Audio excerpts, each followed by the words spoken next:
This is Mr. Alex Tech, and yes, we're finally going to be having a look at the much anticipated Davinci Resolve Speed Editor keyboard/panel. It's a small keyboard that's designed to help you cut faster within Davinci Resolve 17. Now there's 2 points there I just want to reiterate. First of all, it is designed primarily to be used with the cut page rather than the edit page. However, it will work within the edit page with a few exceptions. We'll cover that later in the video.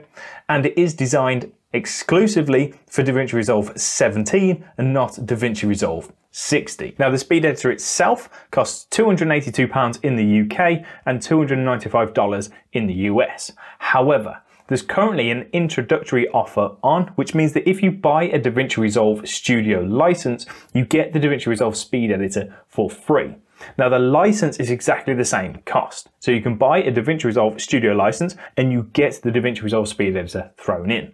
So if you've been on the fence about upgrading to Davinci Resolve Studio for a while, now is absolutely the time to do it because you get this included. Now I did get this sent to me directly from Blackmagic, however I do believe resellers have started to distribute these out around the world, so hopefully you should get yours if you've ordered one within the next couple of weeks. Now in the box itself, you get the Speed Editor, obviously. You then get a couple of little leaflets. There's no full manual within here. There's simply a link to go and download the PDF copy off the website. And there's also no SD card or software installer. Again, you do it all online. There is also a couple of Blackmagic stickers, which is always nice. And then you get this USB Type-C to Type-C cable for connecting your Speed Editor. And here it is. This is the Davinci Resolve Speed Editor itself. And as you can see, it is relatively compact. It's 156mm tall and 245mm wide, and it comes in at about 800 grams in weight. Now it is a predominantly plastic build, but it feels really well put together. There's absolutely no flex in the chassis whatsoever. Now the keys themselves feel like mechanical keys. They have a nice tactile feel and give plenty of feedback. On the top of the Speed Editor, we have the one and only port, which is the Type-C port used to connect the Speed Editor to your device. Now it's just worth pointing out that you can of course connect it via the Type-C to Type-C cable that's included within the box. However, my PC doesn't have a Type-C port, so I bought a Type-A to Type-C cable, and that works just fine. If cables aren't your thing, the Speed Editor does also have a built-in battery and Bluetooth connectivity. So you can connect it to your PC or laptop or whatever you're using via Bluetooth instead of the cable. Now connecting it is dead easy. You just open up your Bluetooth connectivity on your machine, find the Speed Editor, connect it like any other device. It takes 2 seconds and job done. The jog wheel over on the right hand side is a metal construction and it has a real nice rubber texture around the outsides to make sure that you can get a good grip. It has a real nice weight to it and it is really, really nice to use. Above that, we've got 3 keys. We've got shuttle, jog, and scroll. Now these 3 keys control how the search dial functions. So you can use it to make fine adjustments on your timeline, or you can use it to scrub through your timeline really quickly. Above that, we've got our source and timeline buttons. You just use these to hop between your source media and the timeline itself. In the middle, we've got our stop and play button here. And then above that, we've got all of these cam buttons. Now these camera buttons only work with the sync bin within the cut page at the moment. They don't work with traditional multicams on the edit page, so it'd be nice if that function was available in the future. Above that we have a selection of just general keyboard functions. So we've got escape, transitions, split, sync bin, audio, snap, ripple delete and full view. To the left of that we have our intelligent edit modes. So we've got smart insert, close up, place on top, append, ripple overwrite and source overwrite. Underneath there we have our 2 big white keys here, which are our in and out markers. We then have our search dial live trimming, so we use the wheel combined with trim in, trim out, roll, slip source, slip destination. We can then also adjust the length of any transitions by holding the transition duration button. And then underneath there we've got our transition type switching. So when we edit an edit point, we can choose to have it as a standard cut, a dissolve or a smooth cut by using those 3 buttons. Cool, with that out of the way, I've got a couple of quick fire questions that I've been asked a lot since I've received the Speed Editor, so we're just going to whip through those and try and get them answered. First one I've already sort of covered. Does it work on the edit page? The answer is yes, but there are some functions which are slightly limited. You can skip to the end of this video to see my actual demonstration of using it within the edit page. Does it work on any other page within Davinci Resolve? Not really. It has very limited functionality on the color page, the fusion page, or the Fairlight page. It's designed specifically for the cut page, as mentioned, but will then work on the edit page. Can it be used with anything other than Davinci Resolve? No, it's designed specifically to work in conjunction with Davinci Resolve and Davinci Resolve only. Once you close Davinci Resolve, all the buttons cease to function and you can't use it in anything else. Can you customize the keys to your own liking? At the moment, no. You're limited to just using the Davinci Resolve Speed Editor as it's designed to be used out the box. Again, Blackmagic may choose to include that in the future. We'll just have to wait and see. Can it be used in conjunction with a traditional keyboard and mouse? Yes. You can still use your keyboard and mouse within Davinci Resolve in exactly the same way. Personally, I found it most useful when connecting to a laptop. So I've got it connected at the moment to a MacBook Air, and it's a real nice thing to have next to your laptop rather than a mouse. So I'll use the keyboard for certain things and the trackpad, and then I'll just flip to the Davinci Resolve Speed Editor to use the dial and a couple of the other shortcuts on there. How long does the battery last? I don't actually know. I've not managed to wear it down yet, but it certainly seems to last a considerably long time. After a good few hours of messing around with it on Bluetooth, I still have 80–90% of battery left, so you can easily get a full day's worth of editing out of the Davinci Resolve Speed Editor. How do you check the battery level? Well, within Davinci Resolve 17, there's an area you can go to check the battery level of the connected Davinci Resolve Speed Editor. Can the Speed Editor be upgraded? Yes, you can connect the Speed Editor via USB to your machine and then upgrade the firmware as Blackmagic release it. So with all that out of the way, let's open Davinci Resolve and take a look at the Speed Editor in action. First up, you generally use two hands. So you put two hands on the Speed Editor like so. Your right hand will be on the jog wheel, and then you can use the left hand to hop between any shortcuts.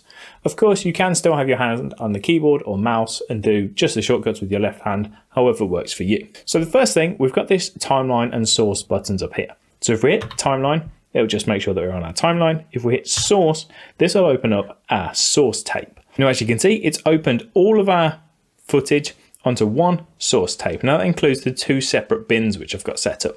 So we've got this one here, which is some music, and then we've got this stock footage here.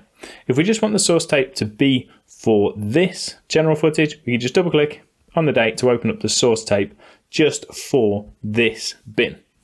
And then from here, we can just use the jog wheel to scroll through, forwards, and then backwards. Now the source tape combines all of your media into one source tape. So rather than having to click on each one, we can just scroll through all of the footage like it was on one big timeline. Now at the moment, my jog wheel is set to jog, which means that I have to rotate it and it will be proportionate as to how fast. So I can go slow and do real slow movements, or I can give it a big whip and it'll go a little bit quicker. If we change it to shuttle, shuttle allows you to hold it forwards a little bit to play in real time, and then the more that you turn, that's 4 times speed. You can go to 8 times, 18 times, 64, whatever we want, and when we return it to the upright position, it'll stop. If we go backwards, that does exactly the same thing, but backwards. The scroll is very similar to the jog, but it's much faster. So then we can do real quick jumps around the timeline like so. I'm going to change it back to jog. And then from here, we can use our source tape to try and find the bits of footage that we want to add to our timeline. And then we'll use our in and out point, as well as our insert markers at the top here. So let's just say we want this section here. I'm going to do an in there. I'll scroll forwards a little bit. I'll do an out, and then I'm just going to hit an append to put that directly on my timeline. I'm still within the source tape, so then I can just keep scrolling forward. Find the next clip that I want, in, out, and then we can choose to either append it, place it on top, do a ripple or a source overwrite or a smart insert. I just want this to go at the end, so I'm just going to hit append. If we just go back a little bit, and let's say there's a section here which I wanted as a cutaway, we can just mark an in and an out. So we'll go for about there like so. If I hit timeline, I can hop to the timeline.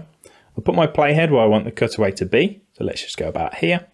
We'll jump back into source. I've still got that in and out point marked, so then I can just hit place on top, and it's just put that in and out section on top of our other footage on the timeline. So as you can see, you can just really quickly hop between your source tape and your timeline, marking your in and out markers, and then using the input buttons to really quickly build up your timeline.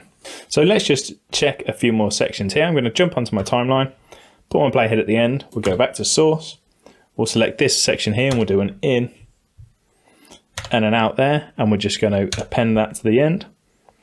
Let's just go back a little bit on my timeline, and we'll go here and we'll do source this time, and instead of that we're going to find a new clip, we'll do an in and out there. I'm going to use a ripple overwrite, which is going to overwrite the selected clip on the timeline with that new section that we've just chosen.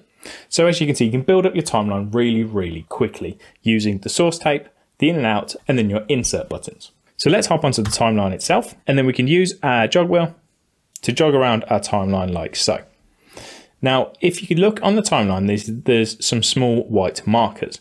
And what that will do is it will pick up the point that it thinks you want to work with. Because it's quite smart, you don't have to be right on the marker, you just have to be close to it. And then we can start to use these two rows here for trims, slips, and rolls. So at this cutaway here, I want to trim that in. I can hold trim in, it'll select it in green, and then I can just roll the jog wheel forwards and backwards to trim that footage like so. If I select trim out, it will select the nearest trim out edit point, and then we can roll that forwards and backwards. If it was the out point of this cutaway, I just need to scroll over, get it roughly where it needs to be, hit trim out, and then I can just do the exact same thing. And then next to the trims, we've got roll. So we've got this edit point here on my video track 1. If that's in the wrong place, we can just hold roll. It'll select that, and then we can roll it forwards or backwards on my timeline as needed. Underneath there, we've got slip source and then slip destination. So if we hold slip, we can just roll that backwards and roll that forwards. If we hit slip destination, it will select the second clip after the edit point, and we can just roll that forwards and backwards, so we can slip it in place. So our edit points don't change, we're just changing the portion of the clip that we're using. And that's really the core function. That's the bit which is massively faster within Davinci Resolve.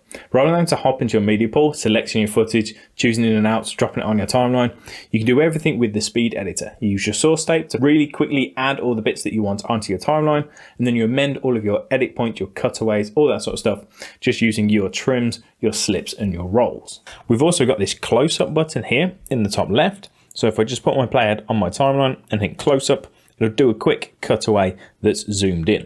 Now, it's not doing anything smart, it's not doing any tracking or intelligent zooms, but it will just do a quick zoom in like so.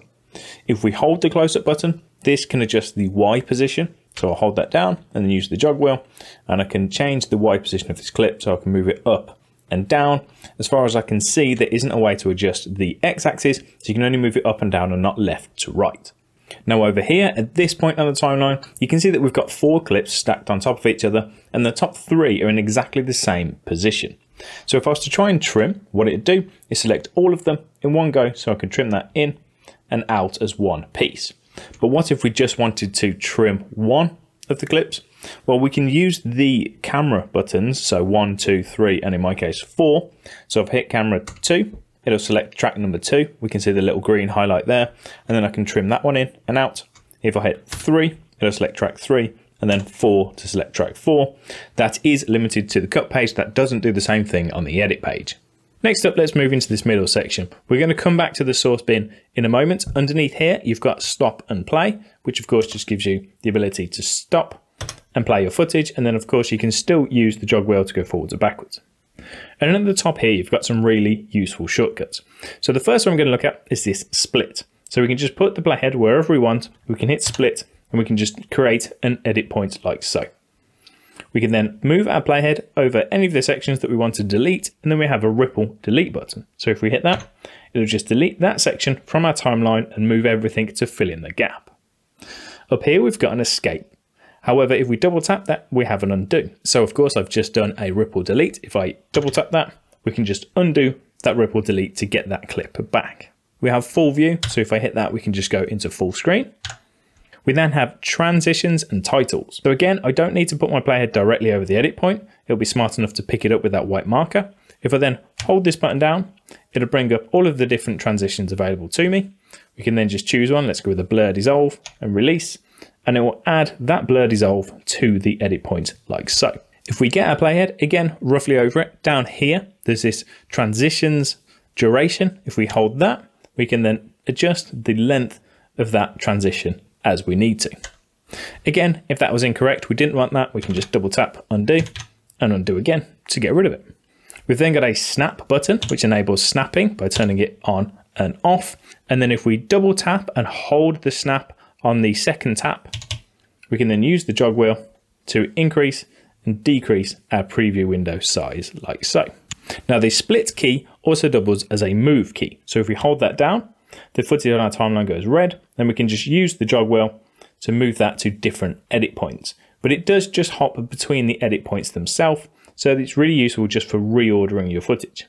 If you want to actually slide your footage around, if we shoot back over to this left section here, you've got the roll key. This also doubles as a slide. So if we double tap and hold down, we now have the red marker again around the footage. We can use our jog wheel to just slide that around our timeline like so. So now let's talk about the sync bin and the audio level. So I've added some music to my timeline, and if I need to adjust the volume, I can hold the audio level, and then we can just use our jog wheel to increase and decrease the volume as we need to.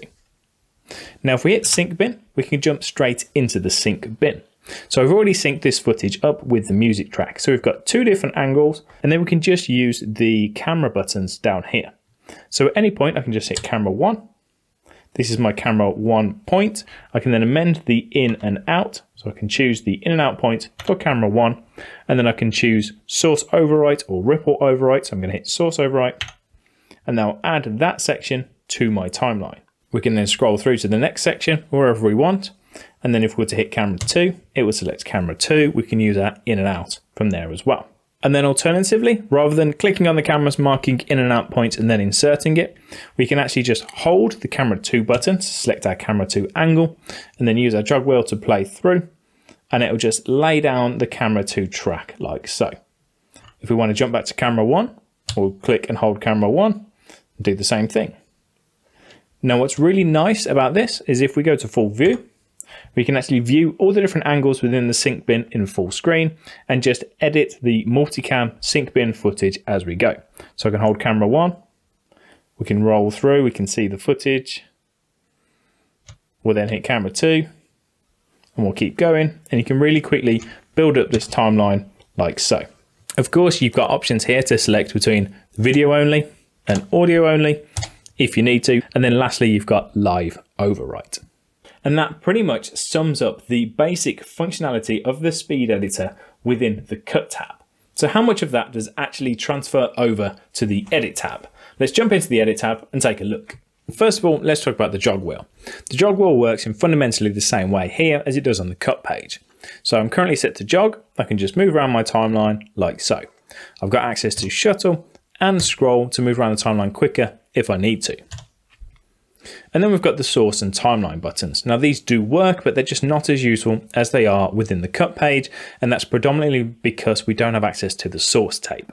So if I hit source, I can jump into some source media, but it'll only hop into the current media that I've got selected. So you can see here, this clip is highlighted in red. This is the one that we've got currently. I can then scrub through it using the jog wheel, mark any in and out points, and then use all of these different insert options if I need to. So all of these work as normal. I'm just going to hit append to add that to my timeline. And then if I hit source, all we're going to do is jump back into that exact same clip. So that's fine if you want multiple sections from the same clip, but it's not as useful, obviously, as the source tape. To hop between different pieces of media, all I need to do in the media pool with my mouse, just double click on the media that I want. I can then select the in and out points and add it to my timeline as I need to. Alternatively, what you could do is select multiple pieces of media, add that to your timeline like so, and then actually edit or cut or trim it in place on the timeline and work that way instead. Once on the timeline, these buttons down here in the lower left do work in the same way as you'd expect them to. So we've got trims, rolls and slips. If we just hold trim, I can trim in this in point here. And if we hold trim out, I can trim the out point. If I come over to this edit point here and hold roll, I can roll this edit point forwards and back like so. And then if we hold slip source, I can slip this source, and the same for the destination. If we double tap and hold the roll to select slide, I can slide this clip forwards and backwards on my timeline like so. We've also then got cut, dissolve and smooth cut. So if I just come over to this edit point here and hit smooth cut, it will just add the smooth cut in place like so. This middle section here, the only thing that really works is the play and pause button, because all of these camera buttons are linked to the sync bin, which of course isn't available within the edit page, only the cut page. Moving over to the top row of buttons here, we've got the escape button, which doubles as the undo. So if I double tap that, I can just undo like so. The transition button will add a transition. It will add the standard transition. So if I just hit that, I'll add the transition like so. However, if I hold that button down, I don't have access to the pop-up transitions menu like I do on the cut page, because it's not available within the edit page. The sync bin, of course, is limited to cuts, so that's not available either. The audio level button does work, so if I was to hold that, I could adjust the audio. However, I currently don't have any audio for this track here. I have a separate music track. So what I need to do is click on the music track itself, then hold the audio, and then I can adjust the audio levels for that track. Full view works as normal, so I can hop in and out of the full screen view. Then we've got snap, which enables you to toggle on and off snapping. And then we've got this split and ripple delete. So I can just move my playhead where I want it, and then if I hit split, it'll just add a cut onto the timeline. However, as you can see, it's made a cut all the way through the timeline. So it's applied a cut here to this video clip and to this separate audio. And that's because we haven't actually got a clip highlighted when we did the split. So it's just done it all the way through the timeline. So the problem with that is if I was to move my playhead over this clip here, let's say I don't want to do anything to the music track, I just want to delete this video. If I hit ripple delete, you can see it's actually going to ripple delete a section from the audio as well.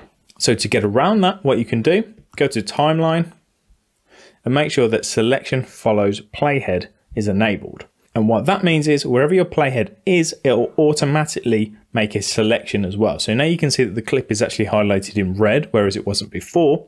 So now if I hit a split, it'll just do the split on the clip itself rather than all the way through the timeline. If I then hit ripple delete, we'll just delete the clip rather than amending the audio as well. Now with that in mind, there isn't an easy way to select which track you want to edit when working on the edit page. So unlike the cut page, if I hover over this section here where we have multiple different tracks, I can't use the 1, 2, 3 or 4 camera buttons to select the relevant track. It's just going to guess which one it thinks I want to work with by whichever one is closest to the playhead. But obviously that gets confused when there are multiple tracks all in the same position. So yes, as you can see, you can make it work on the edit page, but you will get more out of your speed editor if you stick to the cut page. Now it's always difficult to adjust to a new piece of hardware like this anyway, because you've got all this muscle memory you've built up from using a keyboard and mouse.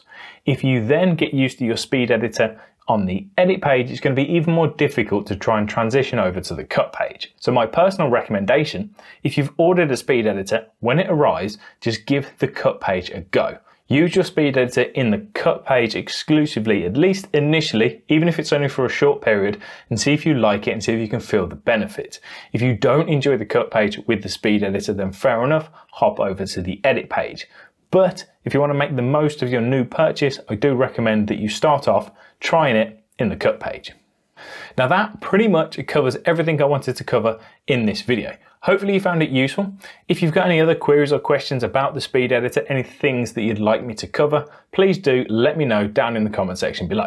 And then if you did enjoy this video, please don't forget to give me a little thumbs up. If you've got any other general comments or feedback, please do also put them down in the comment section below. And if you're new here, you enjoyed this video, you want to see some other Davinci Resolve stuff, general tech, and the odd vlog here and there, maybe consider hitting that subscribe button for me. Thanks ever so much for watching. Enjoy your speed editor, if you get one. Take it easy. I'll see you next time. See ya.